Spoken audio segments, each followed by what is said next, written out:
When a loved one passes away, unfortunately, there's just a ton of things that you need to get rid of. Things that you don't have space for, things that don't fit you, don't work for you, just are not for you. You need to let those pieces go. And that can also be the case when it comes to jewelry. It can be hard in general to do this, but also when it comes to jewelry. And so when you're letting go of these pieces, no matter what route you take, there can be a little bit of guilt associated with that, like you're getting rid of her things.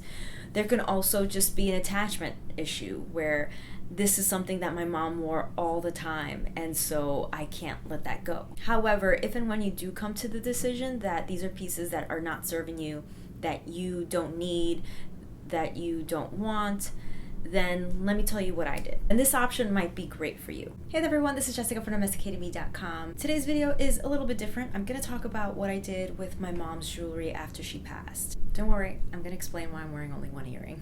If you've been watching my channel for a while, you know that my mother was Colombian, and Colombians love jewelry, and it's one of the reasons why I love jewelry. I grew up wearing jewelry and loving jewelry and having pieces special made for me, so it's something that I really enjoy, and I'm also passing that down to my kids. I've mentioned things about my jewelry before. I was even tagged to do a jewelry video, and I never did it because I just got overwhelmed with the idea of it, because my jewelry collection is very large, and it just made me a little anxious to just even think about trying to talk about all the jewelry that I have, or most of the jewelry that I have. And I'm sorry I never did that video. I wish I had. I have ADHD, so when you feel overwhelmed, you just kind of tuck it away and forget about it, so that's what I did. I do want to discuss jewelry more on my channel because, again, it's such a big part of my life and what I enjoy and what I love having and buying, and I'm gonna start doing that. And so with that said, today I'm gonna talk about what I did with my mom's jewelry after she passed away. Now obviously I kept a lot of it because I love the way that they look. They are my style. I love vintage and antique pieces. I also love very unique pieces, and my mom had a very big collection of unique vintage antique pieces that she purchased throughout her life or that she had special made. Even though I didn't do that tagged video, there is one video that I've been wanting to do for years, and I'm gonna do it. I even had a name picked out for it years and years ago when I thought about doing it, and it's gonna be called Hip Hop Mogul or Colombian. And I'm gonna call it that because some of the jewelry that my mom and my aunt, they were accomplices throughout life, and especially when it came to jewelry. My aunt would think of these crazy designs, and they would just have fine jewelers to do them, and some of them were just insane, obnoxiously large, so heavy that I couldn't wear them. A lot of those pieces I wound up selling to pay for some of the things at my wedding, which I asked permission for. I asked them if I could, and they said, of course, if you're not going to wear those pieces, then sure, go ahead. So that's what I did.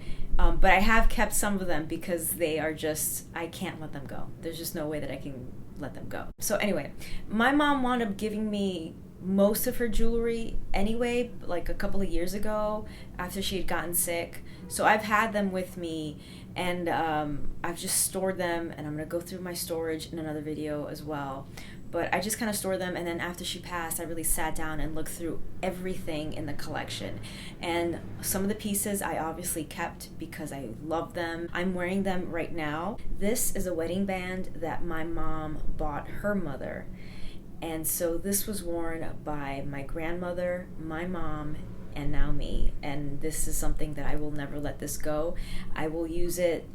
I'll use it sometimes as a wedding band. Sometimes I'll just use it like this, just as a simple band for a, for a look that I'm creating. I'm keeping this forever. It has such sentimental value, and it's just a good solid gold band. So you could always use that in your collection. The next one I want to show you is this one.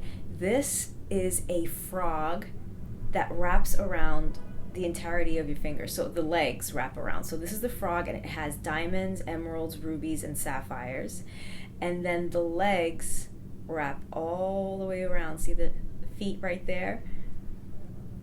And it's just such a cool piece. My mom's, I don't know when she got this, but she's had it forever. And then this ring is probably my favorite ring in the whole world, because My mom wore this just about every day of her life for as long as I could remember, for years and years and years, for decades.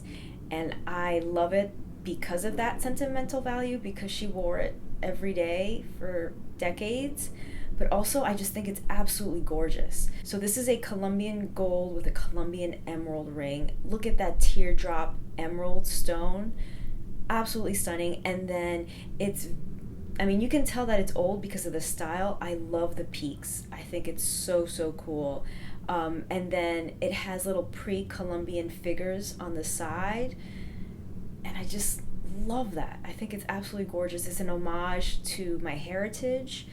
And it's just absolutely beautiful. So after I separated the pieces that I wanted to keep, I had a couple of bundles. What I did is that I created these little piles. So I had the pile of earrings that I was going to keep. That was easy. I put them away in my storage system.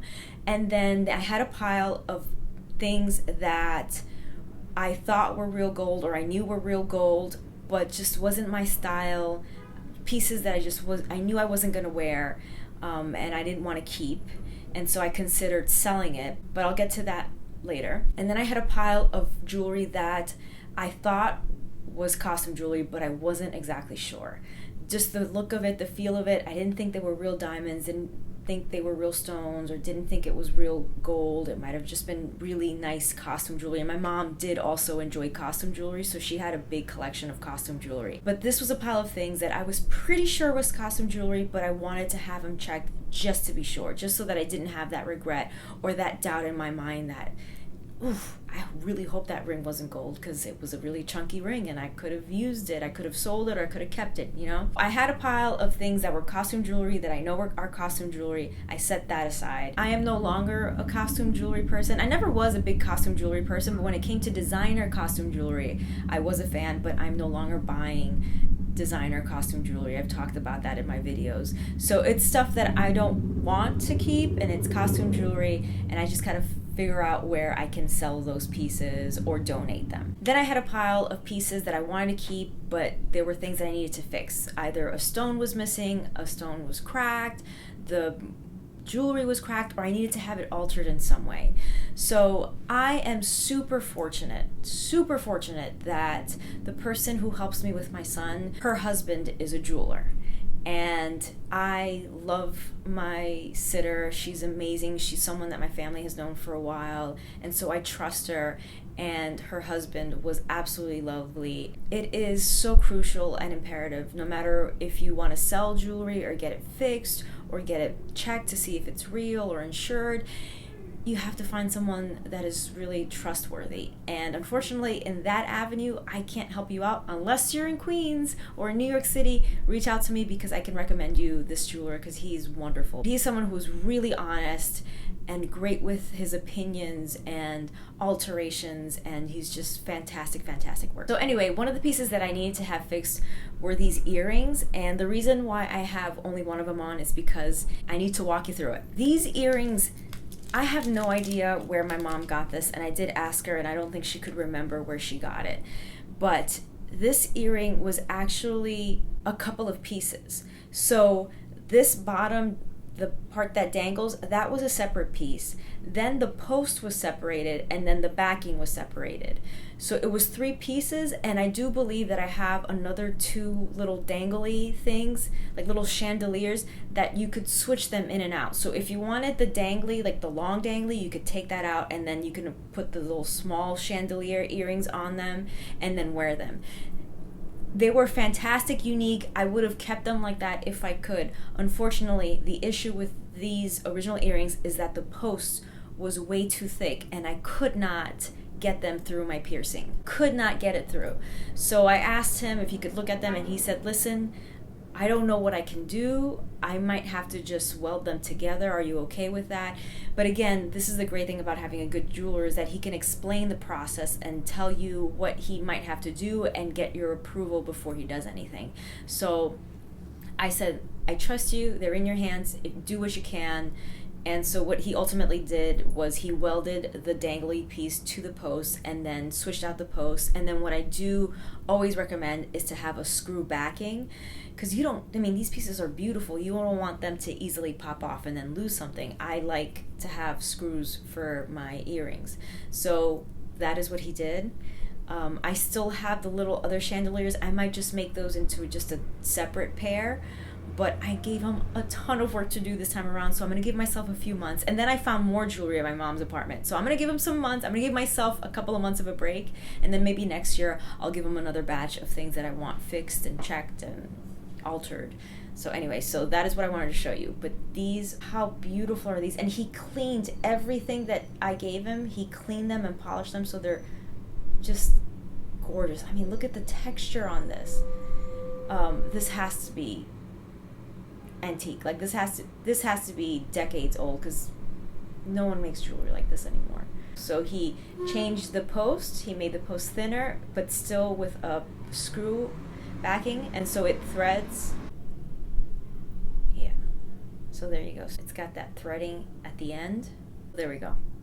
Gorgeous, stunning. I love them so much. This one was mine. This has been mine, my collection. This is 18 karat Colombian gold and Colombian emeralds in a cross. Love that. And this, by the way, is a new piece in my collection. This is from B Diamond. They are incredible. They have really unique pieces. I fell in love with this one. This is a puzzle piece with white diamonds on a threaded bracelet, which I think is really cool, and you can adjust the size. Something else that's really neat about this is that it has 3 black diamonds in the back. So basically it's reversible. So you're getting your money's worth with this piece, but this was gifted to me by the brand and I absolutely love it. So I just want to give them a shout out. You should definitely check them out. If you're in the New York City area, they're in Flying Solo.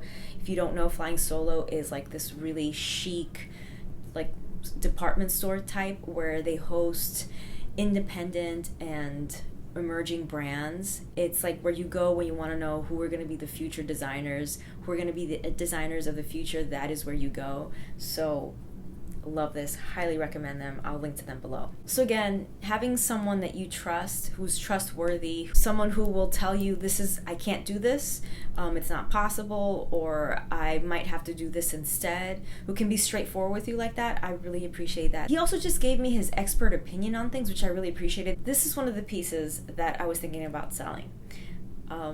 It's very pretty, but I just don't wear it. I've never worn it, and I had other ideas in my mind, and so I was thinking, let me just sell the gold. So what he did was he took a close look at it, and then he brought it back to me. He said, I cleaned it, I polished it for you, but let me just give you my opinion. He said, the gold, for me to melt this for the gold, it's not worth it. You're not going to get that much out of it. But he said the craftsmanship of this, though, is really special. So monetary value, not a lot. But if you were to buy this piece because of the work that it takes to create this, it's going to cost you hundreds and hundreds of dollars.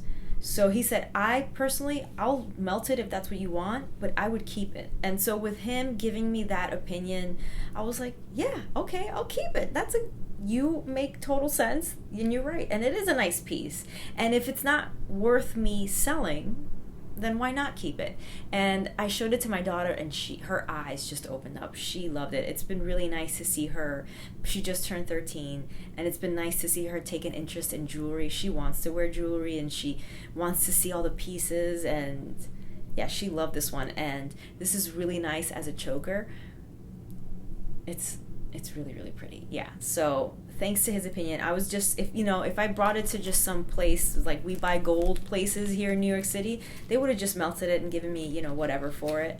But having him, take time to give me his thoughts, his advice based on his expertise and his knowledge was just invaluable. He fixed a couple of other pieces for me, and I'll show you here where he replaced a stone. I wore this ring to an event, and by the end of the night, I looked down and I realized the stone was gone. And it was a aquamarine stone, and it was quite a large stone, and so I was really upset when I lost it. I was so upset. I looked for it everywhere, but it was a big event space, so there was just no way that I could find it. And I have a feeling that it might have gone down the toilet, like literally gone down the toilet, because it's the only time I can remember like kind of banging into something. Anyway, I don't want to talk about it. Anyway, he replaced that stone for me, so I'm really grateful. And then he replaced a couple of stones on these really old pieces. Here is a ring that I showed him because I really wanted to get the stone replaced. I love the ring. It's antique. It's thin. You can see that it's thin. It's very old, but I love the style. It almost looks like a men's ring. And I love the idea of wearing a very masculine ring on my hand, especially like the pinky. And so I thought it would be perfect for that. And so I really wanted him to, fix it for me. And this is one of those times where he was honest and straightforward. He said, listen, it's a very thin ring.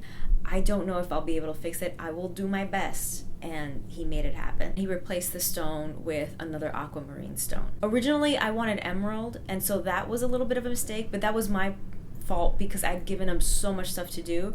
But in the end, I'm happy with it because I don't have a lot of aquamarine pieces. In fact, these are the only 2 aquamarine pieces that I have in my collection.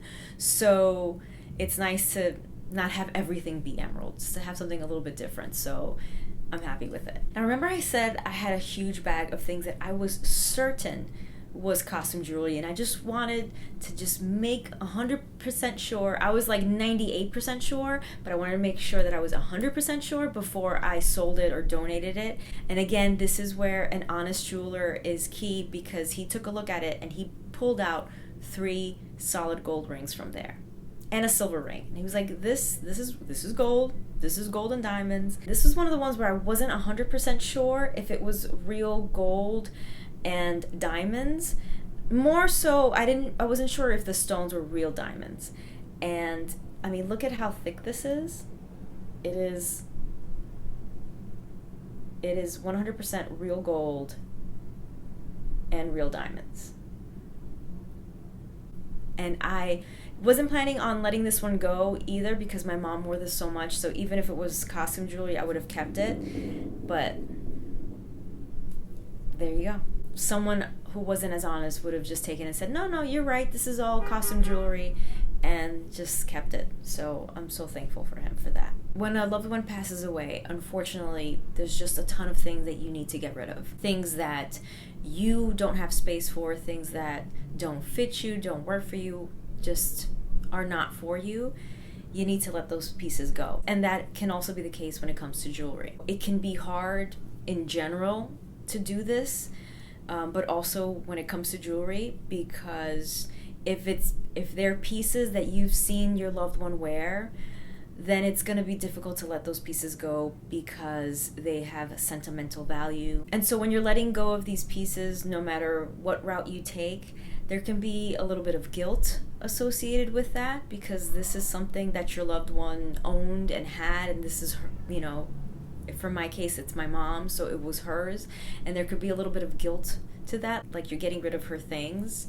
There can also just be an attachment issue where this is something that my mom wore all the time, and so I can't let that go. However, if and when you do come to the decision that these are pieces that are not serving you, that you don't need, that you don't want, then let me tell you what I did. And this option might be great for you. By the way, if you're new here, welcome, bienvenidos. My name is Jessica Flores, and I am a lifestyle creator.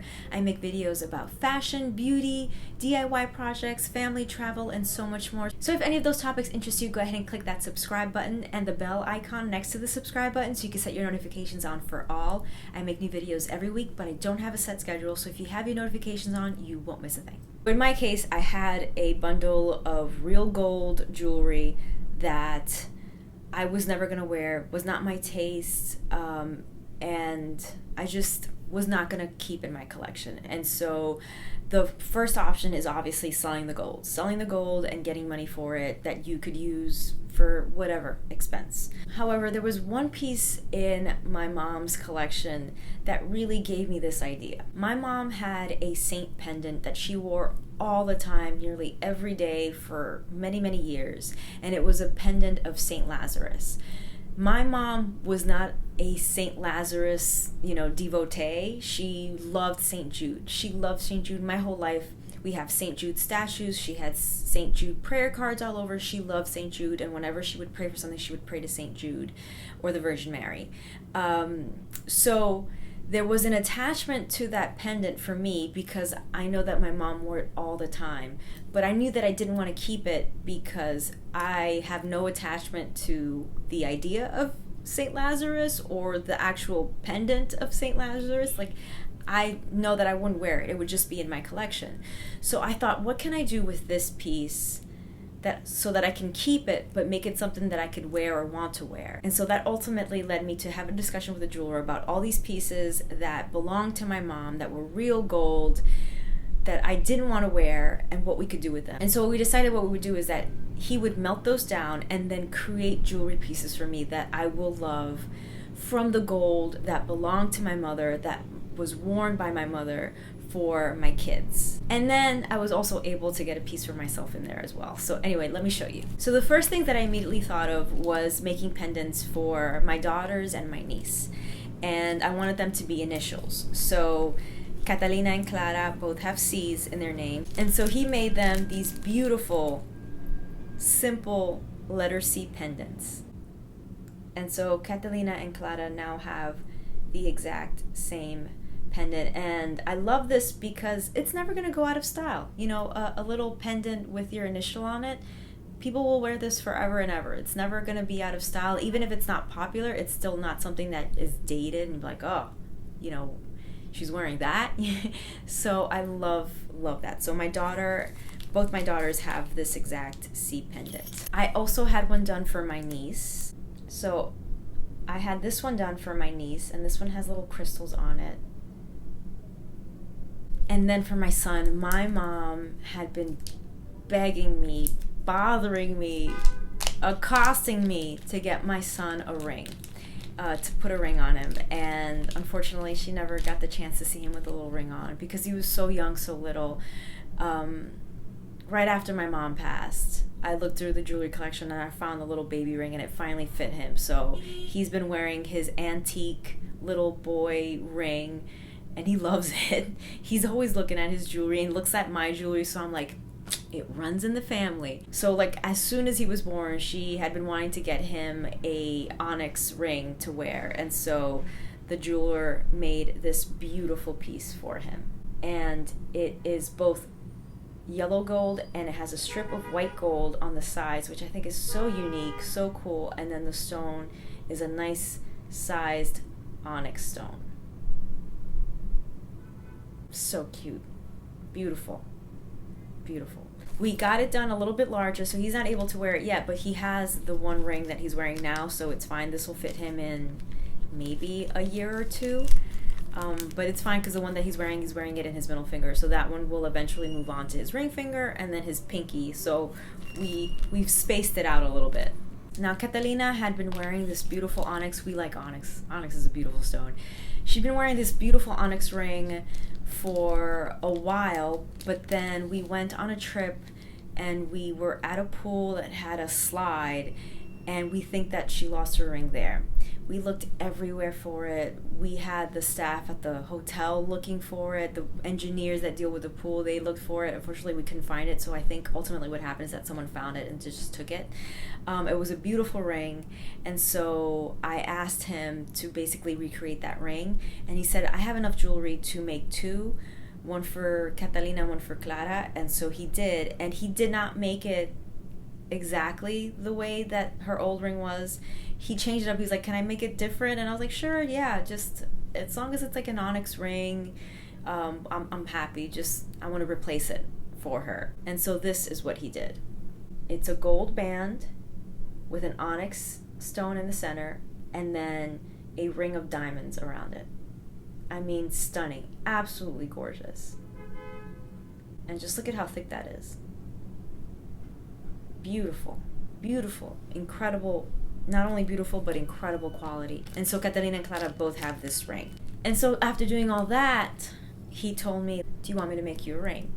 And I said, yeah, okay, sure. And he's like, okay. He's like, do you want diamonds around it? And I was like, you know what? I can hear my mom just be like, yeah, of course. My mom was always like, bigger the better. You know, if you're going to do it right, do it big. And so I said, yeah, of course. Yeah, sure, let's do it. And so this is the ring that he gave me. It's an eternity band. And he actually made it out of platinum.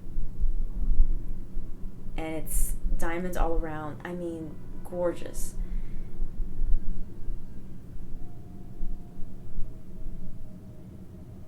I can't say it enough. I am so, so happy. I can't tell you the joy. Every time that he came over to drop a piece or two, how happy it felt. It just brings me so much joy and so much peace to have things that my mother wore still on me, and now I have pieces that I will give to my kids and my niece.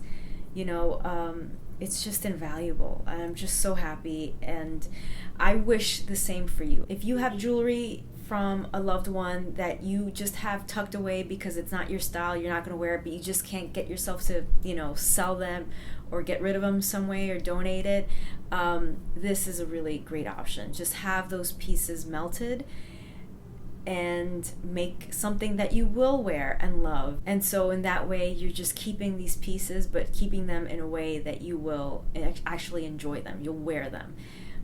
Rather than have them, in storage tucked away somewhere. So that is what I did with my mom's jewelry. All I can say is do your research, look at reviews, find yourself a good jeweler, talk to people. If you see someone who has really nice jewelry, ask them where they got their jewelry. They might have a jeweler that they go to consistently and has built a good relationship with. And again, if you're in the Queens area, New York City area, let me know if you need a jeweler, because I have an incredible jeweler. I told him, you have a lifelong client with me. I'm going to be going back to him over and over again. Whenever I need anything, I'm going to be going to him. Like I said, I found another batch of jewelry in my mom's apartment, so there will likely be a part 2 to this video. But yeah, thank you so much for watching. Let me know if you've gone through this, if you've done this, or if you did something different with the pieces that you inherited. Let me know in the comment section below. If you have any tips, share that as well. It's a community here. It's not just me talking to the abyss. I like having conversations, and also having conversations with each other in the comment section. Like I said, it's a community here. We help each other out, give each other some advice, some tips. So that's always really appreciated. Use that comment section below to ask any questions, make a request, or just say hi, because you guys know that I love to hear from you. Click or tap right here to watch my last video, or click down below to watch another video that you might enjoy. Thanks so much for watching. Stay tuned.